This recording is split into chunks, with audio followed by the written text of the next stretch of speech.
Yo, welcome back to Haki Corner. It's your boy Vim. It's your boy Rooks. And I'm your boy Serge, and we're bringing you our latest review of One Piece 970 Oden vs Kaido, the one we've been waiting for. But if you haven't already, smash the subscribe button, hit the like button. Don't forget to share the video. The more you share, the more we grow. No doubt, but let's get into this. Let's check it out, man. I mean, a lot happened this chapter. Some things to leave us hyped. Some things that I felt disappointed. Okay, but let's talk about. There was a lot to learn. So, front cover's quite quick. We see that Capone and crew are being kissed up, and it's not looking good. I don't know whether he's scared of his wife finding out and getting, massacred for that, or more than likely it's a devil fruit uses ability. They've been taken. Oda's taking these front covers, nice and funny. It's cool, but let's go to the main meat of it. So we pick up where we left off. Oden has picked up and gone to fight Kaido. And there's an interesting dialogue in the beginning where he says to Kaido, so you lot knew us coming. And Kaido, I'm paraphrasing here, was, yeah, I mean, we had you fooled you all along. You went along with what we said, start dancing your loincloth and all that. Had you fought and attacked us straight away, you would have basically had a chance. We would have had a problem, because if you teamed up with Hyogoro and all the samurai, our numbers weren't good enough yet.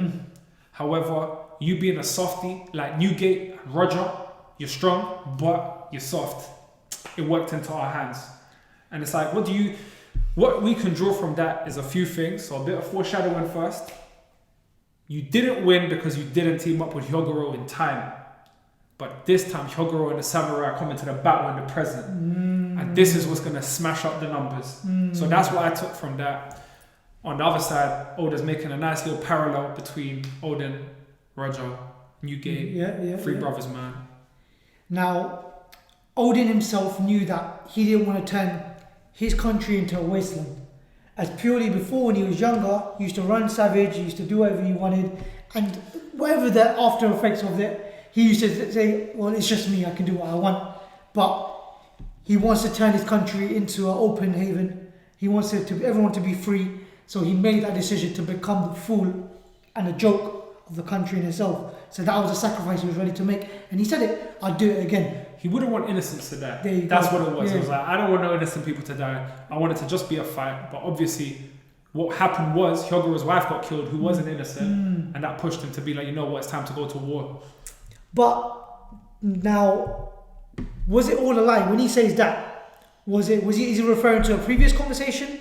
Or is he referring to Kaido actually killing Hyogoro's wife? No, he's just referring to what was said before. You know, like the agreement on why you shouldn't attack him and stuff. Fine. That was the lie. Okay. And as a result, he's taken a step back, but he's here to talk about the future and fight. And then obviously this chapter, there's a lot of hype that comes to Oden. They say he was a lot stronger than when he left. He came back much stronger. So it's like, if this guy was clashing with Whitebeard and traveling with Roger and that, getting into fights, obviously everything would have increased. His Haki being exposed. By this time, he probably was as strong as someone like really. Haki only grows in the light of battle, and he was out there battling. So at the highest level, so he would have been strong. But obviously, it's time to go to war. He says it, I'm not here to talk about the past, I'm here to talk about the future. And we're going to get some good action. So Conquerors is coming out. You see the Conquerors? Yeah, he's taking out the fodder. And all the samurai go into battle, all the scabbards. It's really, really, really cool. We jump from scene to scene. So we see that Yasue has been sent to look after the family, Otoki and the kids. And he says it's all on the line, like if Oden loses this battle, then this country is lost. And obviously we have the benefit of hindsight. For 20 years, that has been the case.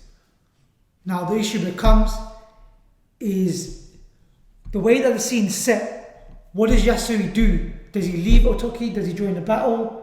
Or does he go and save them? So we're in a position where Yasui is just stuck where he is at the moment. Well, at the end of the day, I think he stays where he's set, because if Oden's asked you to look after his family, Oden can't fight if his family's not taken care of. Yeah.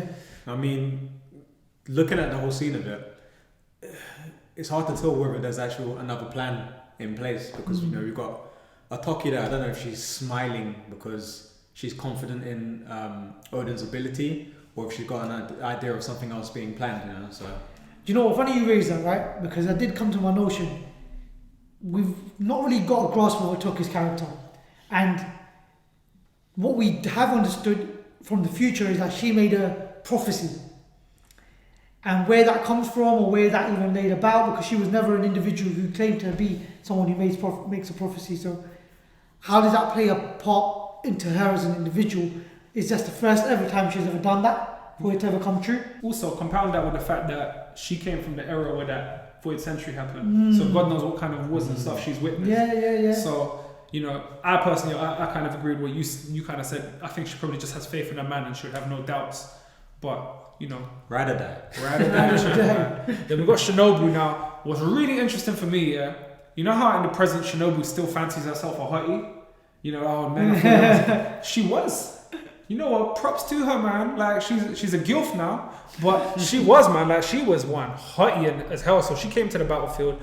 She said she wanted to join them, and she gives us like a synopsis how, you know, she was part of Oniwa Banshu, but they turned sides. They've obviously decided that it's much more better to be on the powerful side where you're the victor and work under Orochi. She wanted to serve the Kazuki clan, so she couldn't stay in the castle. So she's probably living like a ninja in the woods, and she's come here to fight. And then we jump on to the next scenes now. This was really cool to see, yeah? This is mad. So we see Raizo getting clobbered by King. And who's that? So that's the one with the paint. That's Denjiro. Denjiro. And what's the other guy's name? Not Raizo. It's not Kanjuro, is it? No, that's Kanjuro. That's Kanjuro. Yeah, that's Denjiro. Kanjuro and Denjiro versus Yeah. Queen. Raizo getting done by King, and it's really cool because I'll just put them in silhouette. We can see clearly who they are by the spikes on his head and the hair. And the wings. Yes, hear this though, right? This is because what Kaido's crew is called the Beast of 1,000 Pirates, right? This is at this point where he had 1,000 pirates, give or take. So he already claimed that title at this point earlier on. Yeah, I mean, unique things to notice if you look at the detail. Whatever Queen's using to hit them with has some kind of fumes coming out of it, and we know that he's the one that creates the poisonous weapons. So that's what's going on in the battlefield. King, we know, is a swordsman. Bang bang. Hopefully fight Zoro. And he's someone who elevates with fire. That's right.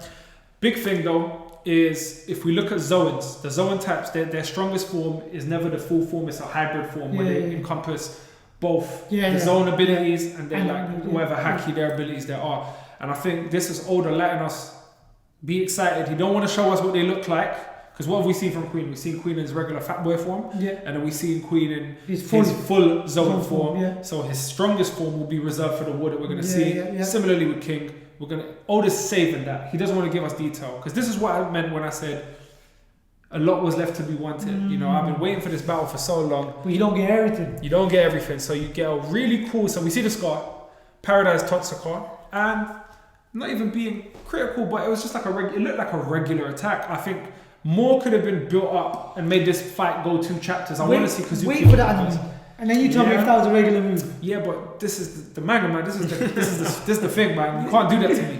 I mean, you skipped 5 years and 1 chapter last year, which I'm not going to be complaining about because we all want to get to the present. But it left me wanting more.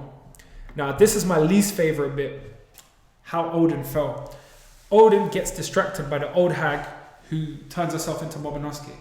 Now, my question to this, and this question to you guys, is when did she get close enough to Momonosuke to touch him so that she can turn into him? Ooh, that is a nasty thought. She could have turned herself into anyone to play that role. Well, yeah, she could have touched him to turn that, then that, then that. But the point is, if you got that close, when you do something to him, then it wasn't necessary. It wasn't necessary to harm Oden or his family at any point, because they could have easily they could have done Oden in, like they could have had a fight at any point. When Oden was dancing around naked and all that, they could have just said, you know what, let's just take him out. Let's just take his head, regardless of what the situation is. Now, what she came to visit the family in and what form is the question in itself. There you go. The infiltrator. There you go. So I mean, that could prove something. It's very interesting. But was she told, go keep an eye on him? Yeah. Stay there and to blend in. Yeah, I mean, who did she take out of the picture to blend in with? Absolutely. Well, someone, you just have to pattern how people walk. Yeah. If you know that they're going outside for a week, you just have to come back during that week. All you need is one touch. Yeah. So touch them while they're asleep.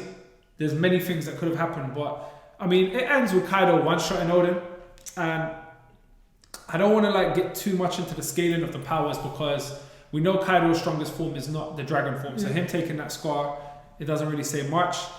But as strong as Oden is, even though he wasn't seeing the shot, I think Oden could have done more with this fight, just a little bit more. We didn't need to, I'm not expecting full detail. He never does that, but just a little bit more. And then we finish off with, people are crying for Lord Oden. Shuridoji gets distracted and then he gets sworded in the back, and it looks like it was King that did so. So they fell, and the narration goes that, this is what turned to be the prison, by the way. This is where they fought. It was in Udon. The fighting was so fierce that the fires that burnt Udon's thick forest did not abate until the rains arrived a full 5 days later. And then that's what we got, man. The guys got done, and they got locked up, and they've been sentenced to death. So Oden has spared Shinobu. Like, no one knew that she, they weren't sure whether she was one of his retainers, and he made out that he didn't know her to save her life. So in terms of, I was one of the people that suspected her to be the traitor, and at this point, I'm really left kind of going either way, because he saved her, so she must be loyal to him. I would like to think so. I'm conflicted because I don't know, but I do see her as repaying him for the life she's given up. No. Go on. Do you know what? If Oden does parallels, this is what's messed up. And if Oden is anything like his brother Newgate, what happened in Marineford? Okay. Someone snitched on Newgate, right? Yeah. It was a kind who got Squado to do the thing. Okay. And Squado got forgiven. Big old white beard grabbed him. My Doesn't son, matter. you turned your back to your father. How could you do this?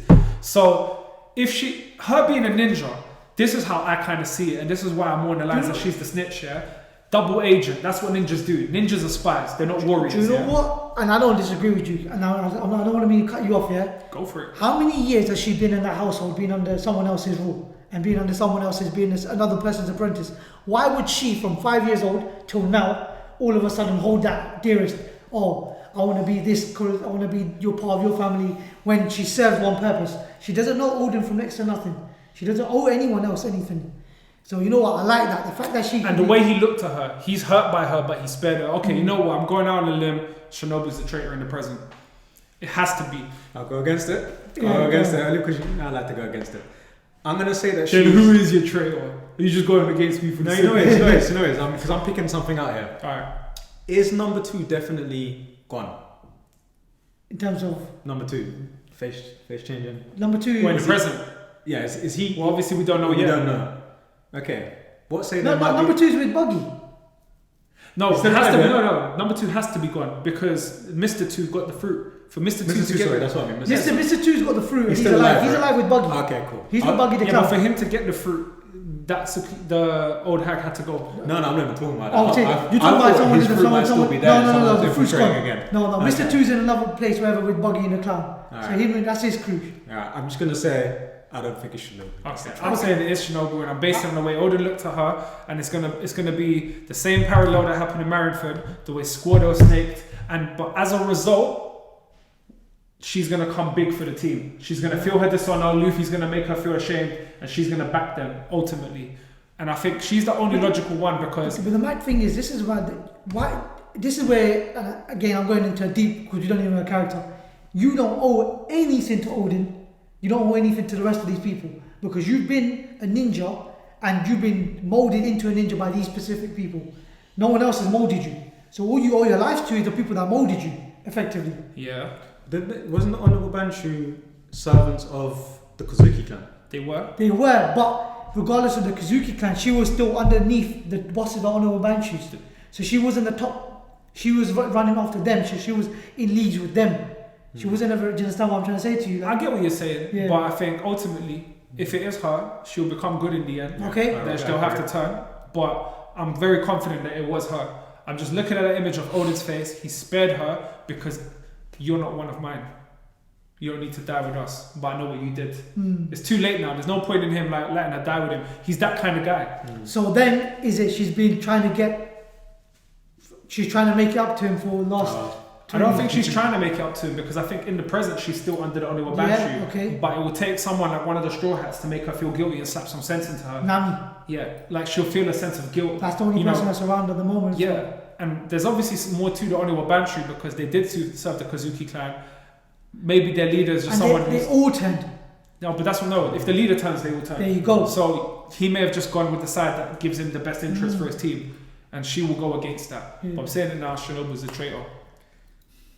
Anti-Shinobu traitor. But guys, let us know what you think. Please let us know in the comment section down below. If you haven't already, smash the subscribe button, guys. Hit the like button. Don't forget to share the video. The more you share, the more we grow. But from Kurosaki Corner, it is a peace out.